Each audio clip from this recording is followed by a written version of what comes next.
I remember the exact moment Caleb moved into my home. It was a bright morning in early spring, and the smell of cherry blossoms hung faintly in the air.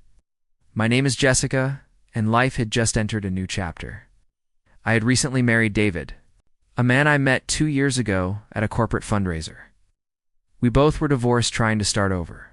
While I didn't have children of my own, David came with a 16-year-old son from his previous marriage. Caleb. From the beginning, I knew that blending into his life wouldn't be simple. Caleb was polite but distant, always keeping his answers short, and his gaze buried in his phone or a book. I didn't blame him. A new home, a new stepmother. It wasn't easy. I tried not to pressure him, and instead offered small acts of care. Warm meals, packed lunches, and occasional attempts at friendly conversation. A few months into our marriage, David had to travel out of state for work for a couple of weeks.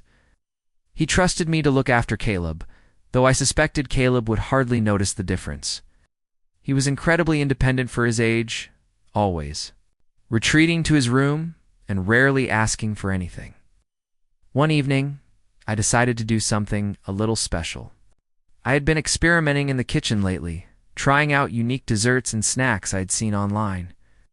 That night, I made a homemade caramel pudding with a twist topped with sea salt and crushed roasted pecans.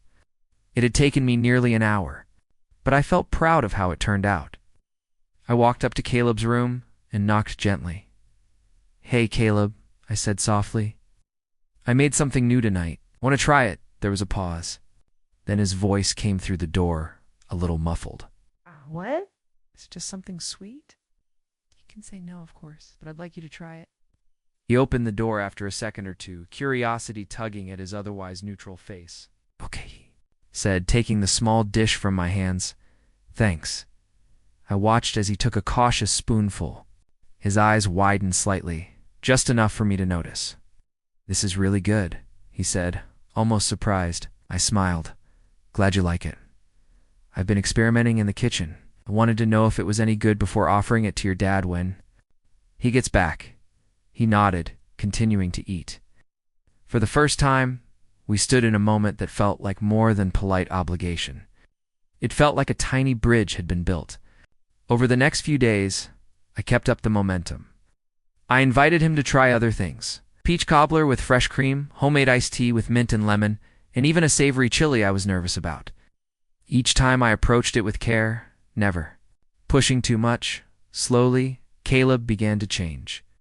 He started coming down to the kitchen more often. He'd sit at the counter while I cooked, sometimes offering to stir something or chop vegetables.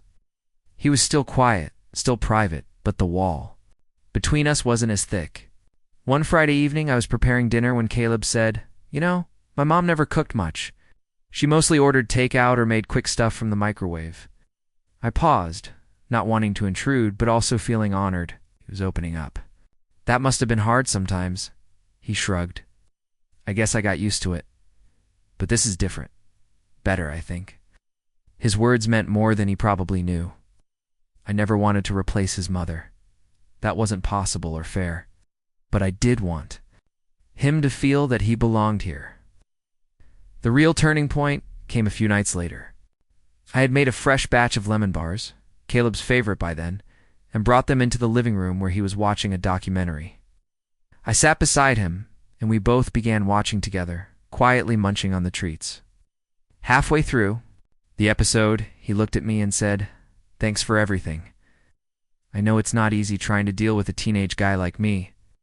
I chuckled softly. "You're not as tough as you pretend to be, Caleb," he smiled. It was small, but it was real. Over the weeks, we developed a rhythm. I cooked. He helped. We watched shows together, talked about school, music, food. Nothing ever crossed the line. It was all about building trust. Learning to care for someone who wasn't yours by blood, but was part of your life now. That mattered to me deeply. When David returned from his trip, he was amazed at the change. Caleb was more open, happier, and I felt something too. Like I was finally settling into a role I hadn't expected, but was grateful for. Not a replacement. Mother, not just a stepmom, but someone who mattered.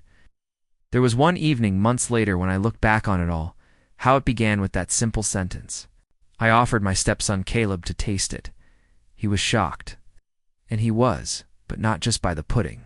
He was shocked that someone cared enough to try to make something from scratch, to offer a bit of joy in a world that had felt complicated and distant. To him, that's the part people often miss. It's not about grand gestures. Sometimes it's just about offering something small with kindness and allowing someone the space to receive it. The story of Caleb and me wasn't built on drama or loud declarations. It was built in the quiet spaces between spoonfuls of dessert, shared smiles and simple words like, "Want to try this?" And in those moments, something ordinary became something beautiful.